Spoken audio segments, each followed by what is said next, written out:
Assalamualaikum warahmatullahi wabarakatuh. Perkenalkan, nama saya Alia Salsabila dari kelas 11 MIPA 3 nomor urut 2. Saya di sini akan menjelaskan materi Perang Aceh versus Portugis dan VOC.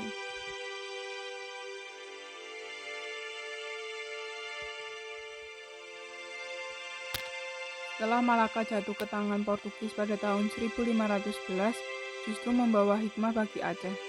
Banyak para pedagang Islam yang menyingkir dari Malaka menuju ke Aceh. Dengan demikian, perdagangan di Aceh semakin ramai.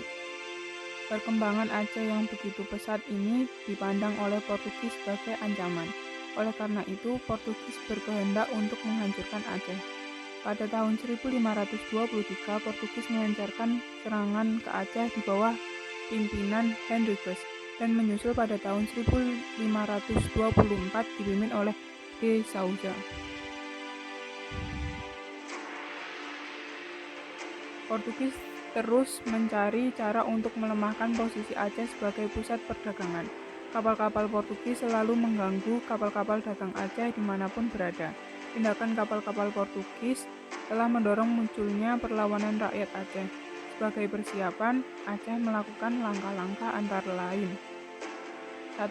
Melengkapi kapal-kapal dagang Aceh dengan persenjataan, meriam, dan prajurit. 2. Mendatangkan bantuan persenjataan, sejumlah tentara, dan beberapa ahli dari Turki pada tahun 1567. 3. Mendatangkan bantuan persenjataan dari Kalikut dan Jepara. Pada masa pemerintahan Sultan Iskandar Muda tahun 1607 sampai 1639, berusaha untuk melipat gandakan kekuatan pasukannya. Angkatan lautnya diperkuat dengan kapal-kapal besar. Pada tahun 1629, Iskandar Muda melancarkan serangan ke Malaka. Namun, serangan Aceh kali ini juga tidak berhasil mengusir Portugis dari Malaka. Hubungan Aceh dan Portugis semakin memburuk. Portugis tetap tidak berhasil menguasai Aceh dan begitu juga Aceh tidak berhasil mengusir Portugis dari Malaka. Yang berhasil mengusir Portugis dari Malaka adalah VOC pada tahun 1641. Tujuan VOC mengusir Portugis dari Malaka adalah 1. Belanda ingin menguasai Malaka dari aspek politik dan ekonomi. 2. Belanda ingin memperluas akses seluas-luasnya bagi pengusaha-pengusaha asing untuk melakukan kegiatan ekonomi di Indonesia. 3. Belanda ingin membebaskan pulau-pulau yang potensial SDA dari negara-negara lain termasuk Portugis. Perang Aceh. Perang Aceh merupakan perang yang berlangsung antara Kerajaan Aceh dan Belanda. Perang tersebut berlangsung kurang lebih sekitar tahun 1873 sampai 1904. Semangat juang rakyat Aceh yang tidak pernah surut membuat pihak Belanda kesulitan untuk menaklukkan Aceh. Walaupun akhirnya Belanda berhasil menguasai Aceh dan mengikat Sultan Aceh dengan perjanjian, tetapi perlawanan dari rakyat Aceh kepada pihak Belanda masih terus berlangsung selama awal abad 20. Perang Aceh pertama pada tahun 1873 sampai 1874. Dipimpin oleh Panglima Polim dan Sultan Mahmud Syah, melawan Belanda yang dipimpin Kohler. Kohler dengan 3.000 serdadunya dapat dipatahkan, di mana Kohler sendiri tewas pada tanggal 14 April 1873.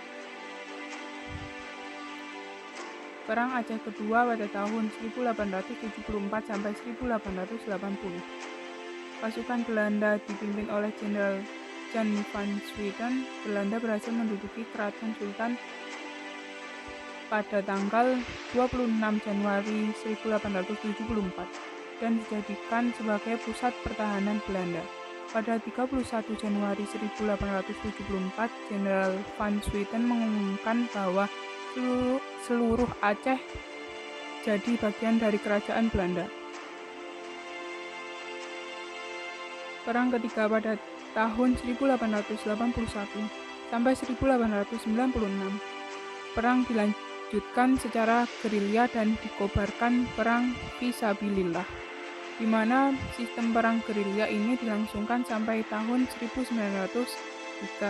Dalam perang gerilya ini, pasukan Aceh di bawah Teku Umar bersama Panglima Polim dan Sultan pada tahun 1899 ketika terjadi serangan mendadak dari pihak Van der Dusen di Meulaboh, Teku Umar gugur. Tetapi Cut Nyak Dien, istri Teku Umar, kemudian tampil menjadi komandan perang gerilya.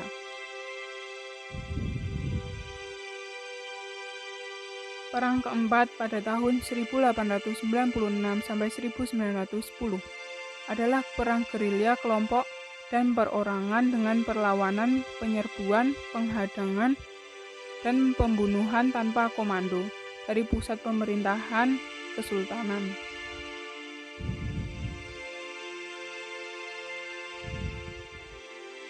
Perang Aceh merupakan perang berat dan paling lama yang dihadapi oleh pemerintah Hindia Belanda maupun pihak Aceh sendiri. Oleh karena itu, Perang Aceh membawa dampak bagi Belanda maupun Kerajaan Aceh. Dampak Perang Aceh bagi Belanda. 1. Waktu Perang Aceh yang sangat lama, yakni sekitar tahun 1873 sampai 1904, sangat menguras kas keuangan Belanda dan juga menimbulkan jatuhnya banyak korban dari pihak Belanda. Bahkan Panglima Perang Belanda untuk Perang Aceh yang pertama, yakni Kohler, juga gugur dalam penyerangan. 2. Belanda dapat mengetahui kelemahan dari pertahanan rakyat Aceh, yakni lewat penyelidikan yang dilakukan oleh Dr. Snodgrass. Akhirnya dapat diketahui bahwa peran ulama dan bangsawan sangat penting bagi persatuan rakyat Aceh. 3. Walaupun Belanda harus berjuang bertahun-tahun dalam melakukan penyerangan guna menaklukkan Aceh, namun pada akhirnya Aceh berhasil dikuasai oleh Belanda. Dampak Perang Aceh bagi Kerajaan Aceh adalah sebagai berikut. 1. Menguatnya rasa persatuan dan kesatuan di seluruh lapisan masyarakat Aceh. Pertempuran yang berlangsung terus-menerus membuat rasa persatuan Laskar Aceh semakin terjalin kuat. Apalagi para ulama yang mengobarkan semangat perang sabil di antara Laskar Aceh membuat rakyat tidak gentar dalam menghadapi Belanda. 2. Jatuh banyak korban di pihak Aceh. Perang yang berlangsung selama kurang lebih 33 tahun membuatnya jatuhnya banyak korban dari pihak Aceh, juga gugurnya beberapa panglima perang Aceh. Hal tersebut juga didorong oleh semangat perang sabil yang berkorban di hati para pejuang Aceh. 3. Jatuhnya seluruh Aceh ke tangan pemerintah Hindia Belanda. Perang Aceh diakhiri dengan kemenangan di pihak Belanda. Setelah berhasil menguasai seluruh Aceh, Jenderal Hindia Belanda untuk Aceh, yakni Van Hees, memaksa Sultan Aceh untuk menandatangani perjanjian yang berisi tentang pengakuan kedaulatan Hindia Belanda oleh Aceh, dan Sultan Aceh harus tunduk dengan perintah Belanda. Hal tersebut sudah menghilangkan hak Aceh untuk merdeka.